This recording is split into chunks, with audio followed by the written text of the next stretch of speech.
What is going on, my friends, and welcome back to another video here on the channel. Well, in today's video, I want to give you a quick update on what we're seeing from Brett. Of course, you guys know Brett is a meme coin that I've said consistently that I think could hit $5 billion, $10 billion in market cap if we do get a strong altcoin season. And so I like to keep you guys updated with it, especially as it is now below $1 billion in market cap. So we're going to quickly go over what its price is doing, some of the most recent news, and things of that nature. So with that said, of course, let's not waste any more time at all, and let's get straight into the video. Now, currently speaking, we can see Brett is down a good bit, just in the last month, currently down about 20%. Market cap sat around 700 million, putting it at the number 80 place, which is still pretty damn good. Now, even though this is happening, volume, especially over 24 hours, is sustaining extremely well, averaging around $17.2 million worth of 24-hour volume, which again is extremely good, especially considering meme coins are kind of dead right now, not doing that good. Now, from more of a technical perspective, I would say that Brett is matured now enough in terms of overall length of time, 24-hour volume, things of that nature,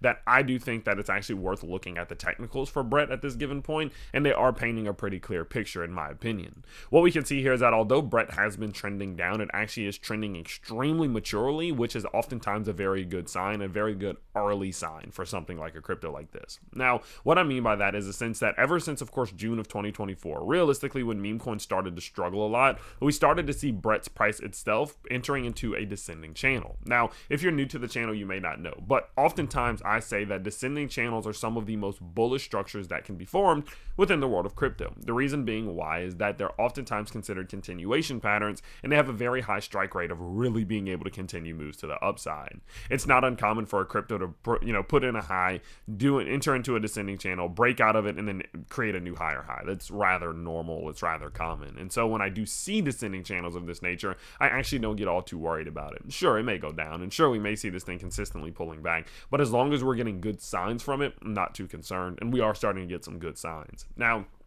the first good sign that we got was the fact that as Brett's price did lose the bottom side of this channel quite recently, it actually created a fake out. Now, a fake out means that it lost a point of support, came back above it, and reclaimed it, and we faked out to the bottom side as if we're going to break out down there. Now, not only did it just fake out, but it also visited its most recent swing low to swing high macro 618 to 786 Fibonacci zone. Being able to establish support on a zone like this and continue immediately back upwards is a very good sign, because as many of you know, the 618 to 786 Fibonacci zone is the most important zone of resistance or support that there is. And so if you can hold on top of it, the odds of a reversal back in the opposite direction are very high. But if you lose it, you're usually gonna really start to crash to the downside. And if, of course, your 618 to 786 is above you, if you can clear it, you're really gonna take off past it. So it's either a door or it's a wall. And in this example, we want it to be a wall. We want to run into it and bounce off of it and not even really venture down into it too much. And we really don't want to lose it, because if that is the case, heading back towards 2.5 cents is extremely likely. And so because of that, the fact that Brett not only got this fake out right here, but it had a fake out and bounced immediately off of this 618 to 786 zone is a very, very good sign. The last thing that I am noticing is the fact that Brett's RSI on the daily basis is starting to show some good signs. As you can see here, in general, we are putting in lower lows and lower highs, whereas what we're seeing right now are some slightly higher lows. And oftentimes when you see a differential between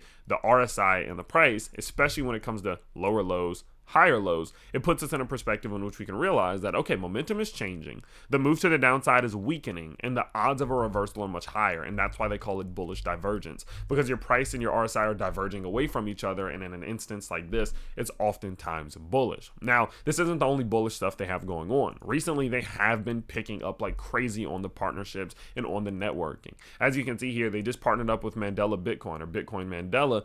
This was just, a week ago. Now, before that, of course, they announced that they were going to be listing on Zelcore.io, which is another exchange. Before that, they announced that they were going to be listing on DoX.com, or Dokes.com, I guess. On top of that, they also had a recent announcement, because Gilbert Burns, of course, is fighting this weekend, a UFC fighter. I'm a big UFC fan. He's fighting this weekend, and he's, of course, one of their sponsored athletes, so they're getting a ton of attention from that as well. So they've had a lot of good things going on, and so because of that, seeing this little shift, this little tiny shift in bullish momentum on the price is not surprising, and I am still accumulating. I am still adding to my bag. And so personally speaking, again, yes, I am adding to my bag. I am still pretty confident in what we're seeing from Brett, and I do think that a 10x from here is still extremely possible. So I will continue to cover them here on the channel, let you guys know what's happening, updates, and much more. Let me know, of course, if you do want to see more Brett here on the channel, and of course, subscribe and like this video while you are down there. But of course, I can't wait for you all to join in, and I can't wait to see you in the next one. Peace out, everybody.